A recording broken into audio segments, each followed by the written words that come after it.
We travelled around the Gulf of Venice towards Trieste, crossed the border into Slovenia. We could only spend 4 days unfortunately there, as we had reached our 90-day limit and had to enter Croatia to start gaining days back. It's somewhere we loved so much we will travel all around once we get our days back, so lots more to come of Slovenia.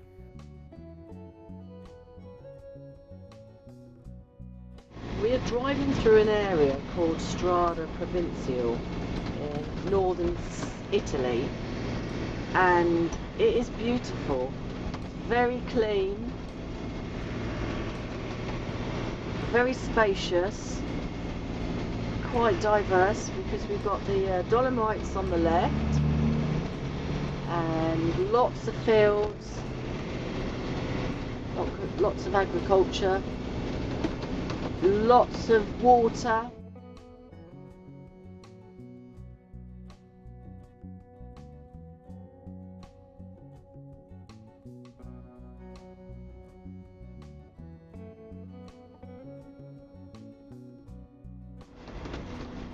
So we've just gone through the border into Slovenia. Never been to Slovenia before, so this will be really interesting.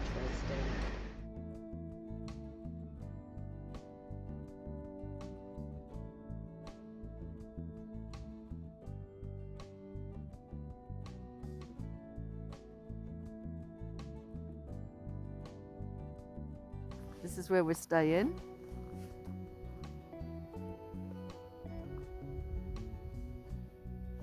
It was very quiet last night here, I must admit.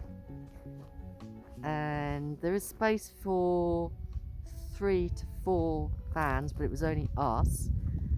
So it was lovely. No barking dogs. I'll just show you around to see what the air's like.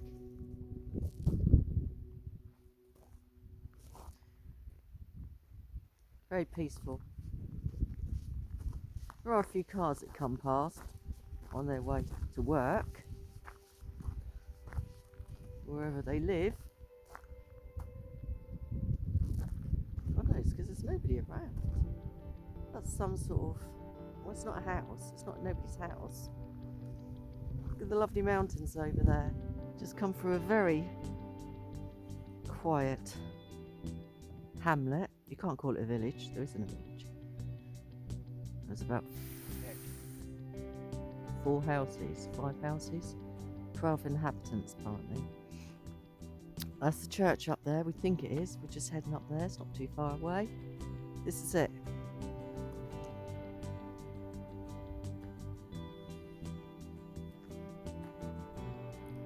But it's probably really pretty here in the spring and the summer, and even the autumn with the lovely coloured leaves. So we found the path up to this church. This is what we're looking at.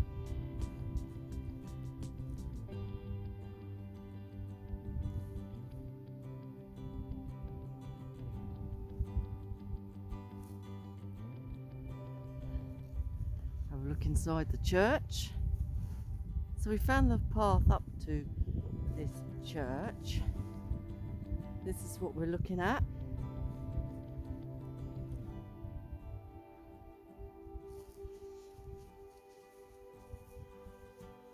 So that's the little hamlet over there.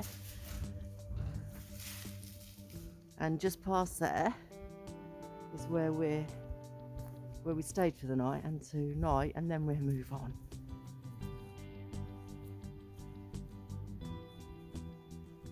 House right over there. Empty. Closed.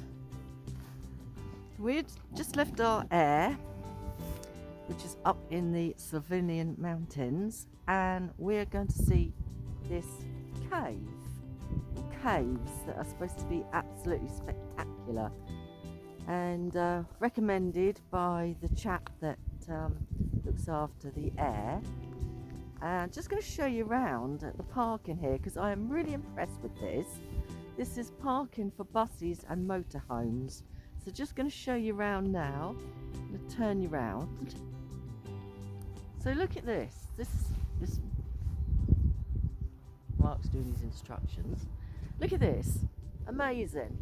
So little motorhome signs on there, and that's all the way round, all the way over there. Obviously this is February, so, but apparently it gets mobbed in the summer, as you can imagine.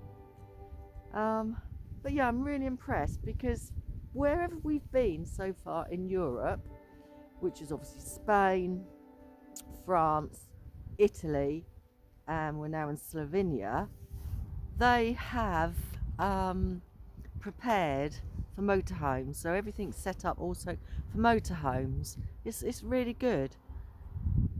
You know, the councils need to do that in the UK. They really do. Instead of putting prices up and putting barriers up and stopping motorhomers coming in, because you know we're just about to spend some money now in this lovely cave. So I'll see you in the cave. So this is what the caves are called. I'm going to try and pronounce that. Sokojanski Jam. I don't know if that's right. Anyway, we're just going to buy the tickets, €15 each, and we need to show our COVID vaccinations. So we're just going to go on the app and show that. So we've actually paid our €15 each. 16. 16 each? Yeah, 16. Oh, 32 euro. Oh, €16 each. I don't even know what I'm paying. And the tour starts at 1 o'clock, so we've got to be back there for 1. So it's 1:45 now. We're just going to go and look at the viewpoint. But what we're impressed with in Slovenia is everybody so far can speak English, and very good English. So really, really friendly people. Never been to Slovenia before in my life, neither's Mark. So it's really interesting. Very friendly people. Even up in the mountains, when you're in the middle of nowhere, they can speak English, you know. And some of them like very, very good English. Whereas we did struggle. Well, we didn't struggle because we had our translator. But in France and Spain, they weren't really, when you got inland, they didn't speak any English, or they didn't want to. Italy, we did find in the north, did speak some English, good English as well. So it does help in a way, because you know we do say our hellos and goodbyes and thank yous and you know have a nice day and where's this and all the rest of that. We learn that in each country, but how many languages can you learn? It's difficult. Oh wow. Walks, lots of walks around here. This is well worth coming to, this place. Good viewpoint down there, isn't it? Yeah, fantastic. This is my type of leisure. Love it. Tunnel, it's about 100 meters long and was made in 1933. After the tunnel, we will enter into the natural cave, and the natural cave here is divided into parts. The first part of the cave we are calling Tihayama, that means silent cave. It was discovered in 1904, and this is the dry passage, rich with stalactites and stalagmites, while the second part of the caves, you will see it's completely different. That's Shumechayama, or water murmuring cave. It was discovered already in 1851, and to the second part flows the river Reka. We will exit the cave at the other side, basically where the river Reka enters into the cave. So all the time we'll walk in the opposite direction of the river stream, and also the first discoveries here. The river Reka, it's the longest underground going river in Slovenia. Temperature inside the cave is constant, 12 degrees. That's in the first part of the cave. You will see in the second part of the cave it's much colder. From 0 to 20 degrees we can have in the second part. Then we will cross the bridge in the cave, exactly here. We'll cross the Glenix Bridge, which is about 50 meters high. Then we have a lot of stairs going through the cave, about 500 of them, firstly they are mostly going downstairs, but at the end of the day, of course, mostly up.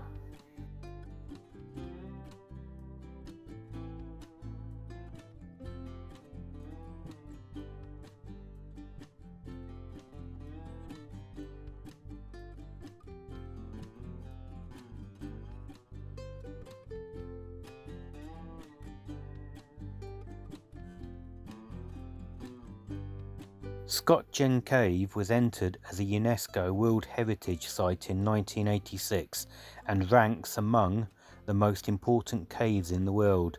The explored length is 6.2 kilometers. The total length is 34 kilometers. The largest chamber, Martel's Chamber, is the largest in Europe and one of the largest in the world. 3.5 kilometers long, up to 60 meters wide and over 140 meters high. It's massive.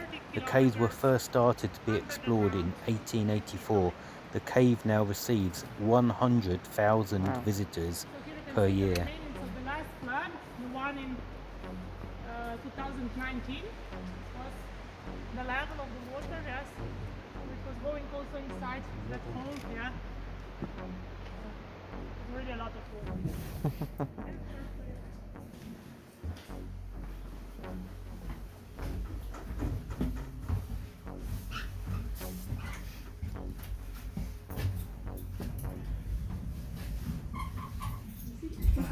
So we have the elevator since 1986, so practically reviewed with UNESCO. The cabin is new, but yes, not much more visitors can come. You know, it's quite difficult for old people. Yeah, sometimes if they are not fit, it's quite a problem. Yeah. Even this one, without it, as I was talking about, 300 stairs more. Yes, sometimes it's very difficult. And there is a nice educational trail going all around. It's about 2 kilometers, 45 minutes, something like that. There's masses of caves here. Some we can see, some we can't, and paths. And we're not sure, obviously because it's getting late and it will soon be dark, which way to go. Obviously we don't want to be lost out here in the dark. We were hoping to get down there, but you can see down there, but we're not sure. What, we've got to come back up this way? Yeah, back up the other side. You just said we would be down there in 5 minutes. Oh, we'll be over there in 5 minutes. What I said, we were 5 minutes away from it.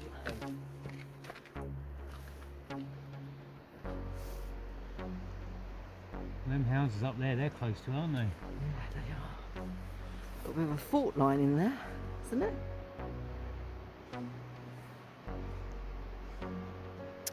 I would not want to be on the edge of that. So we've come up to this little village. It's lovely, lovely village, lovely and clean, very quiet. But it's not in the summer though. Just left our lovely area where we've been staying for the last 3 nights. It was very quiet, lovely and peaceful, not anybody around. Said goodbye to Peter, the lovely man that's come along and looks after the place. He lives just down in the village. Really nice guy, had a lovely conversation with him, very friendly, and his dog. Just arrived in an area called Porteros, which is down by the marina, and in this very large car park, which I'll show you in a minute, because we were we're looking for the laundrette. So I'll just show you around, and we're going to stay here the night, do our washing, laundrette and everything, then stay here the night and then move early to Croatia.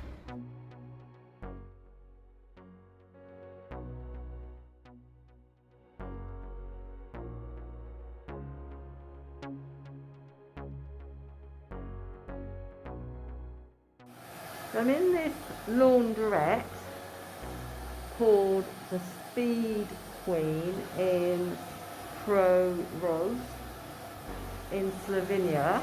If you've enjoyed watching our videos and want to follow us through the different countries onwards towards Albania, give us a thumbs up and click the Now, subscribe button below. I've just put in €20